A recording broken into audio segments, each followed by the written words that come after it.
Assalamu alaikum wa rahmatullahi wa barakatuh, and welcome to another amazing session on the social media platform of Premier Institute and Radio Dawn 107.6 FM. I am Nasser Hussain, your host for today, Radio Dawn 107.6 FM Nottingham station manager, and we are really excited for what we've got in store for you guys today.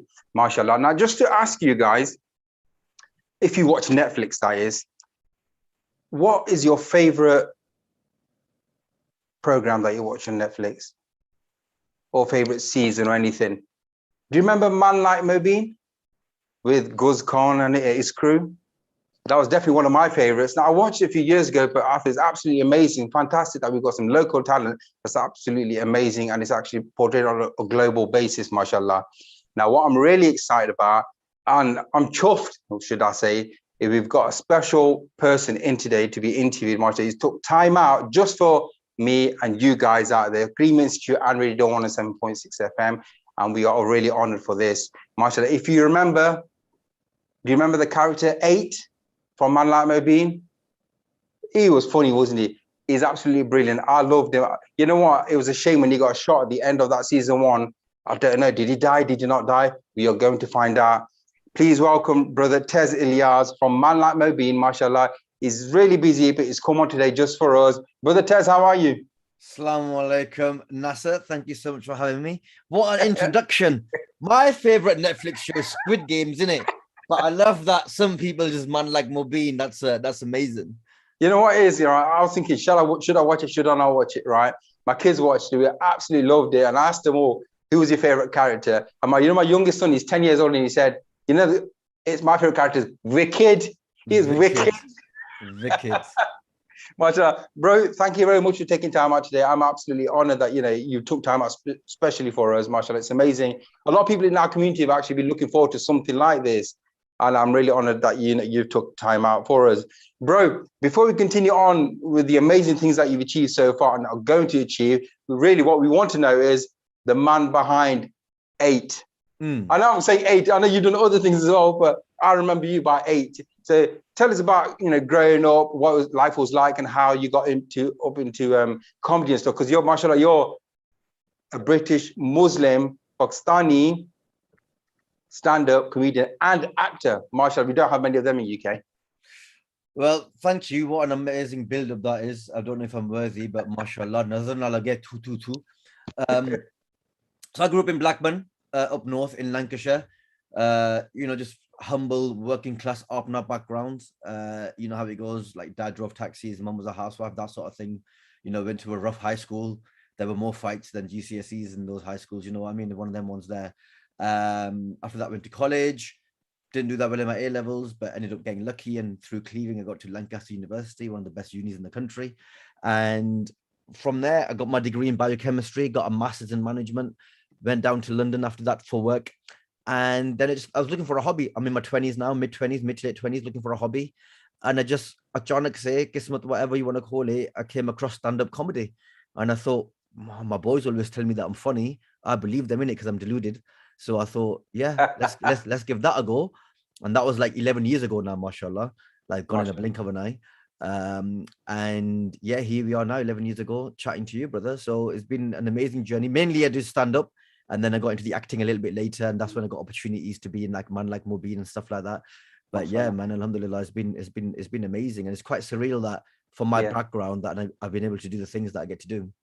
Yeah. Now, touching about you mentioned background and you mentioned school. Let's start with school first. You said it was like a rough school and fights and stuff. You can see that in Man Like Mobeen. You can see a bit of that, the rough up and the rough gangsters, the Pakistani gangsters and stuff. So it's interesting you mentioned that your school that you went to was rough, but something you're doing later on in life is actually showing that. So where was that actually shot, Man Like Mobeen? Which city was it? So Man Like Mobeen is in Birmingham.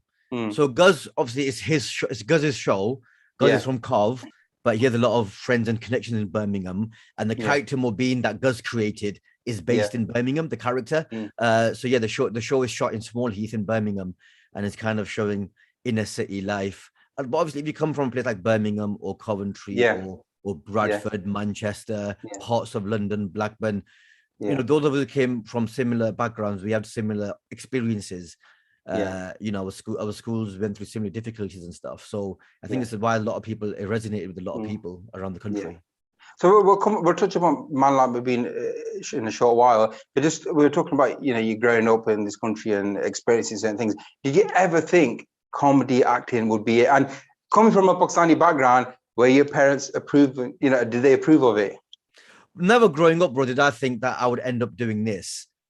You know, we you know, when I was young, I wanted to be a doctor, and you know, my cousin became a solicitor, and another cousin became, my younger brother's a doctor. So you know, we had those sort of stereotypical, you know, dreams and aspirations to be the things that everyone thinks you should be. And then comedy came along by accident. You know, it wasn't something that I designed. It wasn't something that I had ambitions to do. It just came back, you know, it was in my kismet to do it. And I ended up in this career the way I have done. And but yeah, parents initially, yeah, they were skeptical. They were like, I don't know, son, if that's the right thing to be doing. I don't know about all that. But once the success started coming, once I started getting bigger and better gigs and BBC, you know, I was on the BBC and things like that, then they kind of softened a bit. And then, you know, like people from outside, really proud of your son, really like how he represents the community. We like what he's done. Then your parents can be like, oh, okay, if they're saying it's good, then it must be all right, innit? So, you know, our parents, sometimes they care more about what other people think, innit? So you must have started in comedy and acting, and he goes, "Putter say kam lor, kya karna hai?" Well, I had a proper job anyway. I had a proper job in London. That's what took me to London, my proper job. Okay. And Fantastic. so comedy was like a hobby on the side. And then eventually over time, it overtook my main job, and it became, then that became my main job. And so I quit my day job, moved back home. I think they were happy about that. I think that kind of made them happy that I was, at least I'd moved back home on that. So they didn't mind the comedy so much then, I think. No, fantastic, absolutely amazing. So what's life like now that obviously you've gotten some hit Netflix series and you've achieved a few things? How is it going out in the streets of Blackburn and all stuff? It's the same, bro. It just obviously people are a lot nicer than that, and obviously people recognize me and they're really nice and they say nice things, and you know, if they're here and there selfie here and there, if the owner of a takeaway or a restaurant recognize you, they want to give you a free meal, which is very embarrassing, and things like that. But otherwise, things for me are normal, bro. You know, I'm in the same area that I grew up in when I was a kid. I have the same friends that I grew up with. I play football with the same boys that I grew up with when I was a teenager. So in terms of that, in terms of my life in Blackburn, it's very much the same as it was before. Just a little bit more. Is it when I leave the house, isn't it? But otherwise, it's the same. And even when I go out and about, people are surprised. They're like, "Oh, have you not got an entourage? Are you?" I'm like, I do stand-up comedy, man. It's a one-man band. You don't need a big entourage. I'm just on my own, innit? So I go to gigs on my own. Now and again, like a friend might want to come with, but most of the time I'm on my own. People would be surprised about that, but I'm like, nah, man, I'm just a simple guy. So you know, we haven't changed that much. So before Man Like Mobeen, because obviously that's where I've seen you first time, is Man Like Mobeen. But in terms of before that, the build up to Man Like Mobeen, what kind of things did you do? Stand-up comedy, bro, mainly. That's what I do. Even the tour that we're going to talk about a bit later is stand-up.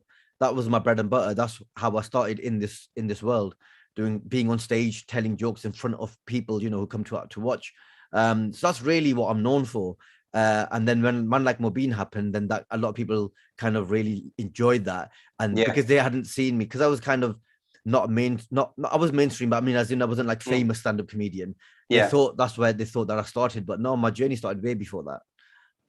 So your audience after Man Like Mobeen clearly must be much bigger now in terms of your stand-up. Of course, yeah. So I'm always grateful for it because it's allowed me to reach a lot more people than I could have done on my own. Yeah. So in terms of Man Like Mobeen, let's touch on Man Like Mobeen now. How did you get into that? How did anyone approach you, or So me and Gus met about a year before he was thinking about it, and we just got on really, really well. And then we made a little thing that I made for Sky called Tez Ilyas' Christmas. And it's about these two brothers who own a shisha cafe, and one of them wants to turn it into a Christmas theme, and the other one doesn't. And so we have a little bit of a fight about it. So that was a little comedy thing that we did for Sky. And so people enjoyed that who watched it. And then when he got a chance to make Man Like Mobeen, then he put me in that, and that was for the pilot. And then people really enjoyed that. The BBC enjoyed it, so they made it into a full series. And then I ended up becoming 8 when they did the full series. And the big show, I ended up becoming 8, and they kept me on. And so that's how I got into that, because of my connections with Guz. And I didn't know him before comedy, but we got to know each other and we got on really, really well. And there's not a lot of people from our background in this industry. So when we met each other, we had that shorthand that Pakistanis have with each other. You know, you might as well be my cousin, in it, the way we could speak to each other, and a similar kind of background and similar kind of family life and stuff like that. So we just get on really, really well. And we thought we just gotta, when we can, we gotta try and work with each other. Okay, the next answer to my question will either make us sad or happy, right? Now we've got a kind of idea, but I need you to confirm it. Yeah, he's dead. He's dead. You're dead. Don't say that. Sorry for any spoilers, because some people might not even have seen it, but that's your own fault. It's been out for 18 months. But yeah, I'm dead. No, because Guz had the the chain. Yeah, so I wasn't sure if it actually had happened, kind of thing. Yeah, he wouldn't be wearing the chain if I was alive, innit? Oh, that's that was it. Like yeah, in my memory, innit? He was like, yeah, back in like that. So, yeah. mar gaya. Oh, so is there going to be season 2? Do you know, by any chance? Well, funnily enough, that's season 3, bro. No, sorry. So season 4 would be the next one. I mean, the next one. Sorry. Yeah. So BBC have commissioned a new season. Yeah. But I know Gus is very busy, so I don't know when he's gonna get time to write it or whatever, what his plans are. I'm not sure. Yeah. But yeah, I guess when he's got something to announce, he'll let people know. Fantastic. So we want to talk about your tour, but we're going to leave that at the end. Yeah. I just want to talk about something else that you actually do. There's a Channel 4 program called Wicked O'Clock Show or something, isn't it? Tez O'Clock Show. Tez O'Clock, what's that about? Tell me that. So the Tez O'Clock Show we did that for Channel 4 a couple of years ago, 2019, before the pandemic and all that. Right. And it was a topical show, bro, about, covering the news on politics and making jokes out of that. And it was really, really fun. I was on there with Sindhu V, Gus did some sketches, Adam Rowe was on there, Sophie Willen was on there, we got Jason Manford on there, John Bishop, Saida Wasi. It was a lot of fun in front of a live audience. Yeah. It's a lot of fun, bro. We did these like 3 shows and it was really, really good fun. So is that something that's going to continue? We don't know, bro, because like obviously since the pandemic things have changed and of course, Channel 4 don't have enough money, and the people who liked your show, they moved on to other jobs, so you're dealing with new people. So whatever's in our kismet will happen, bro. But I'm really grateful and thankful to Allah that I got to make those 3 episodes at least, and they'll just live there forever. I can say I did that, I made that, and people really enjoyed it. So if you want to watch that, it's on All 4, which is Channel 4's equivalent of iPlayer, and so they're available to watch. And I would encourage people to watch it because they were really, really fun. Yeah, because we're actually planning on watching Man Like Mobeen again. Because now that you told me you're dead in it, we want to just watch it again just to relive the the whole thing. It's absolutely fantastic. So let's go on to your current project, which is the Wicked Tour. The Wicked Tour. Now, why is it called Wicked? Because that's my catchphrase, isn't it? So, and I want people to have a wicked time when they come out to watch and have a wicked laugh on that. So yeah, I thought it'd be quite a good name, and also because people who don't know me as Tez Ilyas and my stand-up, but know me from Man Like Mobeen as 8, then when they see Wicked, they'll be able to realize, oh, that's that guy. And then they're like, we want to go see him. Otherwise, if they just see my name, they might not instantly realize that's who I am. So that's why, Yeah, I mean, it would have been great to get you on before your tour started, but like you mentioned, you're nearly at the end of your tour. Now, we've got you before Nottingham, because obviously this interview is happening in Nottingham, and your next show is, your first show in Nottingham is the 25th of November. So next Thursday, I'm in Nottingham. Really looking forward to it. Should be really, really fun. It's at the Glee Club. So there's a few tickets left. There's like 30, 40 tickets left. So they're nearly all gone. So I would encourage you to get your tickets before they're sold out. I'm in Birmingham the night before. That's completely sold out. I had to do 2 shows in Derby 2 months ago because one completely sold out. So we had to put a second one on. That sold out as well. So we done 2 Derby shows. We done the Birmingham show, sold out. We did Warwick Arts Centre near Coventry, that sold out. Wow. Leicester sold out. So we got Nottingham. We got a few more tickets left. So let's make sure that's sold out as well. And then I got London, Blackburn, and Manchester left after that. Now, inshallah, so all those guys that are from Nottingham that are actually tuned in today and will listen to the radio show, definitely do check your show out. You need to book the tickets. You know what? I've got to go down. 30, 40 tickets, you made me happy now. I'm getting my whole family going down now. Yeah, bro, come down. There's not a lot left, bro. They'll go very quickly once people realize. So yeah, come down, bring the family. Well, don't bring anyone that you'd be embarrassed to sit next to, if any kind of little... Because it's adult comedy in it, bro. We don't adult comedy, and of course, So anyone that you'd be like, so don't bring your mum in it, is what I'm saying. Obviously, if you want to bring your boys or whatever like that, that's no problem. And I have to say it's 16 plus. So don't be bringing no 10-year-olds to the show. It's not usually 8 like Man Like Mobeen is not that. So it's it's a good laugh, but it is for 16 plus. Yeah. My son's telling me he loves Wicked. So you know what I mean? He'll be well upset if I say 16 plus, mate, you can't go and see him. Yeah, he can't come. When you see the show, you love it, but you'll realize why as well.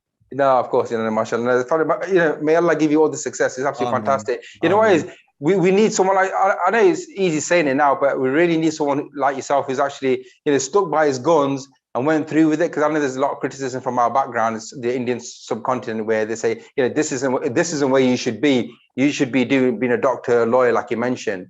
So the fact that, you've gone into comedy and acting, I think you're helping promote something in a way which people know that, if there's something you're passionate about, you can achieve your goals, you can achieve your dreams. It's not one way, it actually opens up another world in front of you. And I think you're a fantastic role model for that. Thank if you, if I went back in my younger days, I'd just follow your footsteps, man. Because bro, just keep me in your dwas, innit? Make sure there's no nazar on me. So that's what I mean, thank you. Exactly. So, Masha, your tour's nearly ending. The 25th of November is your event here in Nottingham. But once this is over, is this an annual tour that you do, Wicked Tour? Or is this a, one-off? So I'll probably do, this is my third national tour. Obviously, each one is bigger than the last. So hopefully I'll tour again, probably in 2 years now, because it takes a while to get the material ready, because I'll be on stage for like an hour and a half. And to have that amount of material ready that works, that is going to make people laugh, it takes a little bit of a while to construct that. So I'll probably be back after this tour, probably in 2 years' time. But in between now and then, I'm gigging all the time. I'm on the mainstream comedy circuit. So anyone who goes to comedy clubs anywhere in the country, I'd be at those same clubs. So I'll be in London, Birmingham, Manchester, Liverpool, probably Nottingham Glee Club as well. So I'll be around. So as Jonik said, you might see me at some comedy club if you book it with your boys or your girls or whatever. Yeah. If you whoever comes out. So I'll be busy, and then obviously, whatever TV projects, radio projects come my way, inshallah, I'll want to take advantage of those opportunities as well. So yeah, definitely, bro. You'll be, inshallah, seeing a lot more of me in the future. Inshallah. I was going to ask you, because obviously I know you're doing stand-up, that's your main thing, but I was going to ask you if there's any acting or anything that's coming up on TV that we can be prepared for. Nothing I can talk about right now. Okay. So until I'm always like that, like until it happens, until you're shooting it, until it's on TV, I don't like to talk about it. So there's something there we're not telling us. We're working on things in the background, but there's no guarantees in this business until it happens. No, that's fantastic. You know what? We really hope at some point you get a chance to come down to our radio station here in Nottingham, and we'll do a live with you here. It'd be fantastic. And we really do appreciate you taking time out today for this. It's an honor for us, and it's great to see that there's somebody that we can look up to in the community as well, that is someone as a role model for our youngsters, especially the way that the world's going at the moment and the life that the people are going down, especially after COVID, to have something to look forward to, an inspiration, role model, to know that you can achieve your dreams. It doesn't just have to be the usual go to university, do it, but someone like you who's been to university, had a job, and packed that up and went into something that he's really passionate about, and he's achieved success in it. That's absolutely fantastic. Thank you, bro. Thank you so much. That's very brother. You keep us in your du'as as well, and we look forward to seeing you again soon, inshallah. I take it, and no doubt we'll see you on the 25th. Maybe we'll get a backstage a special thing where we can see you for 5 minutes, something. Brilliant. Yeah, and I also do meet and greets after every single show. Fantastic. So there'll definitely be opportunities to say hi, take a selfie, and maybe go for some food afterwards if places are open in Nottingham. Masha. Just a quick thing though, Masha, there's a lot of comedians, especially non-Muslims around the world, especially like American stuff. Was there any specific person that comes in mind in terms of that you looked up towards when you went into this kind of field? I thought, this is what I want to be like, or anything like that, an inspiration? I just love comedy, bro. Like there's so many people. I love Peter Kay, Michael McIntyre, Stuart Lee, Sarah Millican, Dave Chappelle, Chris Rock, Eddie Murphy, Russell Peters, Sarah Silverman. All these people I really looked up to. Even if you look at Bollywood and people like Johnny Lever and Badr Khan and people, they were really funny, man. Really good, funny actors. So a lot of people. I took my inspiration from a lot of different people. I can't just say it was one person or something. Even writers like Chris Morris, who wrote Four Lions. What a don, like, what an amazing thing to do. So I took my inspiration from a lot of different places. They're fantastic. So all those guys that are listening today and will be tuning in at a later stage to watch this repeat of this, please do book your tickets for the 25th.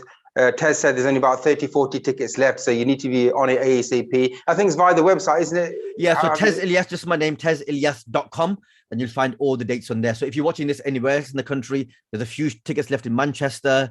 I'm in York tomorrow, so there's some tickets left there if you're in the Bradford, because I'm in Bradford on Saturday, but it's completely sold out. So if you're in that area and you want to see me, I'm in York on Friday. I'm in Manchester, got 2 days in Manchester. Blackburn sold out, and then I've got a few tickets left in London next Friday as well. So there's a few opportunities left to come see me. But yeah, the tour ends next Sunday, so get your skates on, I'd say. And if people want to stay up to date with what you're doing, follow you on Insta, yeah, Instagram, Twitter, all that stuff, yeah. Fantastic, bro. Tez, thank you very much for joining us today. And no doubt we'll see you again. Inshallah. Thank you, brother. Take care. Bro, Assalamu alaikum. take care. Wa alaikum salam.